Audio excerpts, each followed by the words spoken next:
Hello guys. So nata 800 GPD na ano na mini RO. Okay. So ato na siyang itaod sa ano under the sink. Okay, ako ito 800 GPD. So mo ni nindot para sa mga condo units. Dili na kasi pa-deliver og katong 5 gallon round. Okay, so ano siya ang ano water supply dito sa ilalom, so diya tamo tapon niya. Then ang iyahang ano output ani is diri tayo faucet na itaod para sa for drinking lang.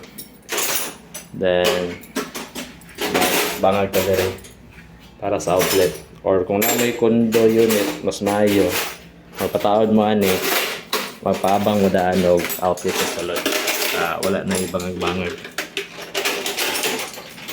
So mo na yung nakanindot sa condo unit dire sa muang client sa One Lake Shore. sa One Lake Shore likod sa SM Lanang.